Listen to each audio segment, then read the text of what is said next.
Okay, lovely to see all your faces. So if this is the first time that you are in this venue, welcome. We are still testing some things out and figuring out how things work, like the heating. So I really hope you bought a coat. But we will figure these things out week on week. We started a series last week on covenant, and if you weren't in the room, I would really encourage you to listen to that session on YouTube or Spotify. We are moving up in the world. Thank you, Kurto. We have a Spotify account, and you can listen to that session from last week. We are going to try and do this series on covenant over 3 weeks. So today is week 2. Last week, I think the title was something along the lines of, do you really know? Because in the Genesis 15 scripture, the Lord is making a covenant with Abraham, and he says, I want you to know for certain, Abraham. And so I gave us the title of, do you know for certain? Do you know that you are saved for certain? Do you know the Lord for certain? This week, I want to entitle the message Covenant Faithfulness. I want to talk about the faithfulness of God that he demonstrates in covenant. And then next week, we're going to look specifically at marriage and how wedding and marriage in the Christian faith and in the Jewish faith demonstrates covenant. So let's move on. Last week, we were talking about introducing covenant and how covenant is a word that we don't use much in our modern day contexts. We spoke about covenant being much more than contracts, that a contract is kind of a legal exchange of services. And so the language would be, I'll give you this if you give me that, or I'll do this for you if you do this for me. That's a contract. It's an exchange of services. But a covenant is much more than just legal. It's relational. It's deeply personal. It's an exchange of persons. And so in the covenants we see in Scripture, in covenants we see in history, and particularly when it comes to the covenants that we are looking at today between the Lord and his people, the language that he uses is so personal. He says, I will be their God and they will be my people. And that phrase is repeated throughout the Bible. I will be their God and they will be my people. It's an exchange of persons. So the definition we settled on last week was a covenant is a solemn, binding agreement that establishes a permanent relationship between two parties, sanctioned by an oath and often ratified by a blood ritual. The thing that I didn't mention last night, and now we don't have a nut in the room to verify, but I'm sure she will all come and tell you whether I got it right or wrong, is the Hebrew word that gets translated as covenant is the word berit. And Nat actually told me about this word. I'm just worried that I'm pronouncing it wrong. But it's berit or berith. And it gets translated as covenant, but what that word actually means is to cut. To cut. Berit means to cut. And I think that is quite apt because we talk about cutting covenant. If you think about the picture in Genesis 15 where Abraham cut the different animals in half and he had to set them opposite each other and the Lord walked through the pieces, they cut covenant. It makes it come alive, that language. It's almost like cutting a deal, but on a much deeper level. It's quite visceral. We cut covenant. And one of the other Hebrew words that I came across this week as I was preparing this, which I thought was really interesting, and I haven't been able to get away from this word, is it's spelt hesed, H-E-S-E-D, but I think you pronounce it chesed. And so now I need every Afrikaans person in the room to help us out, because you need, it's that, come on, Shandon, I can see he's laughing at me in the background. Where's Sonia and Marika and Alex? Come on. How would you say chesed? Come on, say it louder. There we go. Thank you. And Nats is going to absolutely tell us we've butchered this and she's done with us. But anyway. Okay, so the word hesed. And what is ridiculous about this word is it's the only word that really conveys this kind of covenant faithfulness concept, but there isn't an English word. There isn't a single English word that means the same thing. We don't have a word for this in the English language. And so when you track this Hebrew word chesed through the scriptures, it gets translated in different phrases depending on the context. So in Lamentations 3 verse 22, it says, the chesed of the Lord never ceases, and it gets translated as the steadfast love of the Lord never ceases. In Psalm 51 verse 1, David says, have mercy upon me, O God, according to your chesed. And that gets translated, have mercy upon me, O God, according to your loving kindness. And then there's Psalm 23 verse 6. Again, David, he says, surely goodness and chesed shall follow me all the days of my life. And it gets translated as surely goodness and mercy. Very different phrases, same Hebrew word. And actually, particularly with that mercy translation, really interesting, in many of the older translations, it's translated as mercy, and it's particularly used in the context of a person who has broken covenant, where hesed is the only reason why the relationship continues.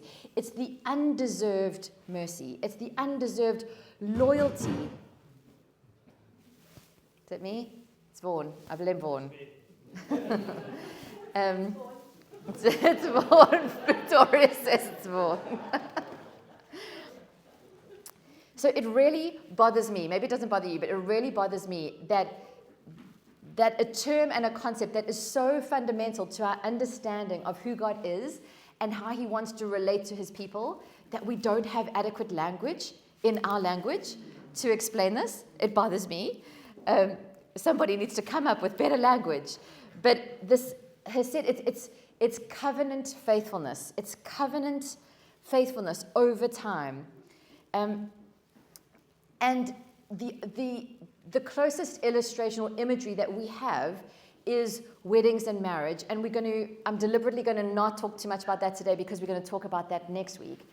But I was thinking, what are the spaces or the examples or the illustrations that we can relate to that put this kind of covenant faithfulness on display in a way that actually is meaningful to us? And there are 4 areas that I wanted to mention that I think, particularly in this community, we have seen this demonstrated in the lives of people in this room. So the one is adoption. I want you to imagine with me, just for a moment, imagine a child with severe behavioral trauma who is constantly testing their new parents, pushing them to the limits, destroying property, trying to run away. But these parents refuse to let go. And they say, you cannot make us stop loving you. You can't make us leave. They are practicing hesed. It's a steadfast love that is not based on the service of that child to them. There's nothing that the child is providing them that helps them make that decision. It's the exchange of persons that happened that caused the parents to vow that they are going to show up for that child day after day after day, no matter what. It's covenant faithfulness. What about Alzheimer's and dementia? Many of us have faced this in our families, but imagine with me for a moment a spouse whose partner has early onset Alzheimer's and no longer recognizes them. And the healthy spouse continues to show up every day, feeding them, sitting with them, despite receiving nothing in return. No conversation, no recognition, no service. It's hesed in its purest form. It's the steadfast love that remains even when the other party is incapable of fulfilling their side of the agreement. Covenant faithfulness. What about in the military? Imagine a soldier who risks their life to retrieve the body of a fallen soldier from their unit. There is no logical benefit to that soldier. The person they are trying to save is already gone. Why would they do that? Because there is a solemn, binding agreement between the men or women of that unit. They have become one. They have given themselves to each other. It's hesed. It's covenant faithfulness. And the lack of hesed would be, hey, every man for ourselves, every man for yourself. You look after you, I'll look after me, and hopefully it'll all turn out okay. But that would be betrayal to the unwritten oath that is between them. Fourth scenario, what about organ donors? We've all read about stories where someone decides to donate a kidney to someone, maybe a sibling, maybe a family member, maybe a friend, or even possibly a stranger. In a world where we lease and rent everything with terms and conditions, to give a piece of your physical body to another person is a permanent, non-refundable act. But imagine the lifelong, permanent bond, the link between those two people. So we do have contexts where we understand covenant faithfulness played out, even if we don't have language for it. Last week we looked at the elements of the kind of famous or the Old Testament covenants that we know well. Usually there's a sacrifice. Something living has to die. Usually there are vows or oaths. Usually there is a curse. The parties demonstrate what would happen to them, what they willingly say can happen to them if they don't fulfill their vow or their promises to each other. And then there's usually a meal, another element of the covenant's kind of ritual. But I also realized there's another element that is actually there in most of the Old Testament covenants when we look at them, and that's a sign. A sign. So I've put together, yes, this one. So these are 4 of the most common Old Testament covenants that people study. I'm not going to go through them today. We don't have time. But I thought if you wanted to, you can take a photo of that. It shows you the scriptures for all 4 of them. It shows you the promises that the Lord made to that person or his people at that time.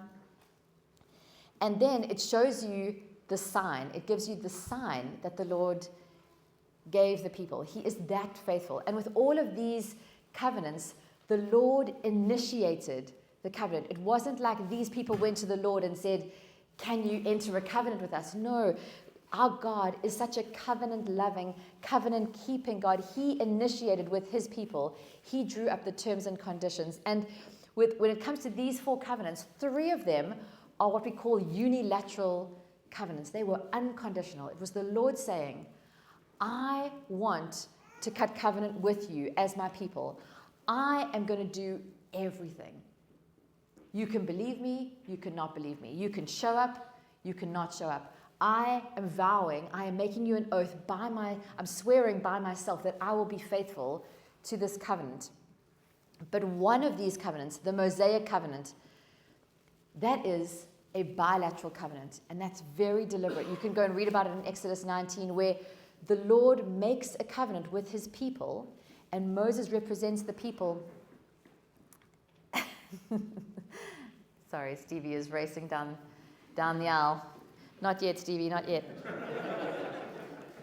And Moses is representing the people before the Lord, but the Lord is very deliberate. He draws the nation of Israel in, but with conditions. If you do this and this and this, I will be your God and you will be my people. But it's conditional and very deliberately, because it's going to put on display how, despite it being conditional and despite the people not being able to be faithful to their side of the covenant, the Lord is still going to be faithful. The Lord is still going to be faithful. And so you can go and study those 4 covenants. But believe me when I say that covenant language actually follows us right through the scriptures. So you see lots of the language in the Old Testament, but then we get to the books of the prophets, and this is where it becomes so rich to me. The prophets, for the most part, they saw their job as to remind Israel of who God was, of how faithful he was to them, but how unfaithful they were being to him as God's people. And particularly when it came to the covenant that God made with Israel on Mount Sinai through Moses, time and time again, they used covenant language to describe this covenant between God and Israel, like a marriage, marriage metaphors. Listen to what Jeremiah says in chapter 2, verse 2. He says, this is the Lord speaking to Israel, I remember the devotion of your youth, how as a bride you loved me and followed me through the wilderness. Ezekiel 16, verse 8, I spread the corner of my garment over you. I gave you my solemn oath and entered into a covenant with you, declares the sovereign Lord, and you became mine. That covenant language, God and Israel. But possibly the most stark imagery of this in the prophets is the book of Hosea. I don't know how many of you are familiar with that book and his story. But particularly if you read the first 3 chapters, Hosea is a prophet where the Lord asks him to actually live out the prophetic imagery. So it's not just that he gives him a message to declare. He says, I want you to go and do something. I want you to live something out. And as people watch your life, it's going to speak a message. God instructs him to marry a prostitute. Hosea 1, verse 2-3 says, when the Lord began to speak through Hosea, the Lord said to him, go, marry a promiscuous woman and have children with her. For like an adulterous wife, this land is guilty of unfaithfulness to the Lord. So he married Gomer, daughter of Diblaim, and she conceived and bore him a son. And it is the most scary account of what God asked this man to do. It carries on talking about how she conceived and had a son, and the Lord told Hosea to call him Jezreel after a massacre that had happened, and really just putting on display to the whole of Israel the chaos that is playing out as a consequence of their unfaithfulness to their God. Then she conceives again and has a daughter, and he tells Hosea to name the daughter Not Loved. Can you ever imagine calling your child Not Loved? And then she goes on to have another child, a son. And the Lord tells Hosea to name him Not My People. Not my people. Can you imagine the heart of God asking one of his prophets to name his children Not Loved, Not My People? God was so desperate to put on display to his people. There were consequences to their unfaithfulness. And then in chapter 3, it's as if Gomer hits rock bottom. And again, we hear God commanding Hosea. And he says, go, show your love to your wife again. Though she is loved by another adulterer and is an adulteress. This God, who initiates covenant, who loves covenant, who is faithful to covenant, he gets one of his prophets to marry an unfaithful woman. And at her lowest moment, where she has run off with other lovers, he says to Hosea, now's your moment. Go and find her. Go and show love to your wife again. And so Hosea obeys. He goes and finds her, and he buys her back. At his own cost, he buys her back out of slavery and restores covenant with her. He buys her back. Despite the shame that she had brought on him, on their family, he goes and finds her. He buys her back. He tells her again, I'll love you. He restores covenant with her. He redeems her despite her betrayal. It's a picture. It's a picture of what the Lord wants to offer humanity. Restored covenant. Redemption despite the betrayal. The story demonstrates the covenant faithfulness, the hesed of our God, the relentless pursuing love that refuses to give up even when the partner has forgotten the vows entirely. And it's a picture. It's a picture of why the Father sent Jesus the Son. Because he is so faithful. In his nature, he is so faithful. He can't help himself. So even when humanity is unfaithful to him, he can't help himself. He just finds new ways of being faithful and redeeming. And he found the ultimate way. In his covenant faithfulness, he didn't give up on humanity, even though he had every right to. John 3:16, for God so loved the world that he gave his one and only Son, that whoever believes in him shall not perish, but have eternal life. One of my favorite scriptures at the moment, Colossians 1 verse 13 says, he has delivered us from the domain of darkness and transferred us to the kingdom of his beloved Son, in whom we have redemption, the forgiveness of sins. The faithful covenant partner entered humanity, paid the price at his own expense to offer redemption, to buy us back so that we could be reconciled to him, so we could know him again, that we could have restored covenant, that we could have redemption, the forgiveness of sins.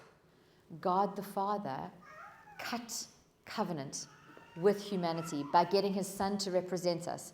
Through faith, we are the beneficiaries of the covenant, even though Jesus is the one who became the curse, paid the price.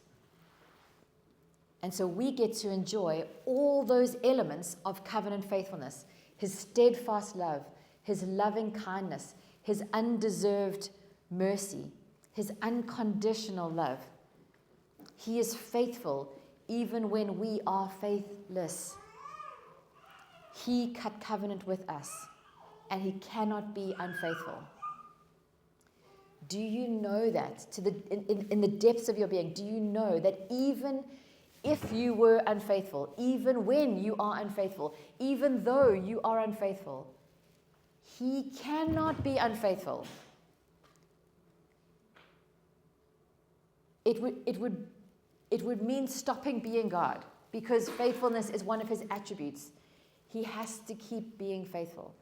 And he has made a way through Jesus that everyone who believes in him can be redeemed. Are you living with a revelation of the faithfulness of God to you? Are you living with a revelation that you are in covenant with your Father in heaven? Last week we broke bread. This week we're going to break bread again. Next week we're going to break bread again. Every week as we go through this series on covenant, reminding ourselves of the covenant meal, of what this represents. That because Jesus allowed his body to be broken and his blood to be shed, we get invited into covenant with God. An unbreakable covenant. You and I are going to live forever. Not because of anything we deserve, but because of his redeeming love.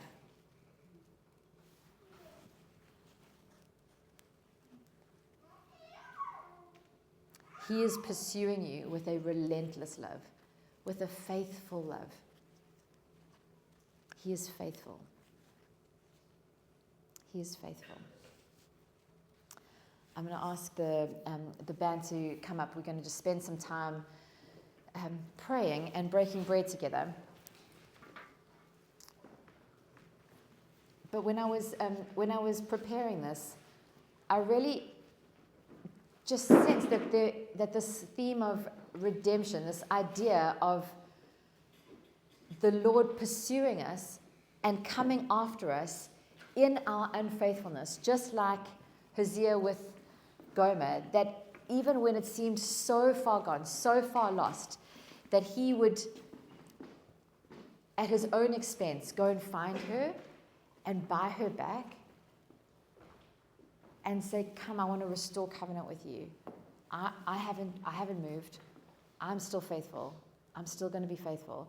I feel like there are people that they can relate to that in some area of their life where you feel like, maybe you feel like you've let God down. Like you feel like, oh, I've just run so far away. I've just done so much wrong.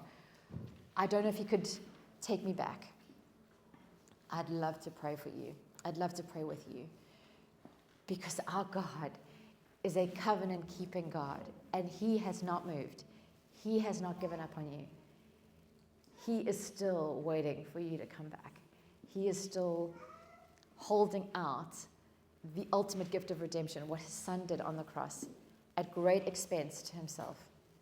He made it possible for everyone who believes to experience forgiveness of sins and redemption. I'd love to pray for you. If there's something going on in your life where you feel like it's too far gone, I don't know if God can rescue me out of this, we want to pray for you. Any situation where you feel like, I don't know if I have faith for this situation, we want to pray for you. So I'm going to ask the band to play just really softly in the background. When you are ready, you can make your way to the table. This is a beautiful thing. It's something we do together as a community. But just like last week, I want to ask you to keep this personal. Go and take some bread. You can take bread that's already broken, or you can take some of the whole bread and break it yourself. Remind yourself of what Jesus did to make it possible for you to come back to the Father, for you to know the covenant love, the covenant faithfulness of God. Drink the cranberry juice or drink the wine. But I also want to ask you to spend some time praying. Maybe you feel comfortable to just turn to the people that are around you and pray with them. That's great. But we're going to create some space on either side of the room that if you want someone to pray for you, there's a prayer team. They will happily come and pray for you. But we're going to spend some time at the table in prayer before we move through to the canteen. Don't miss this opportunity.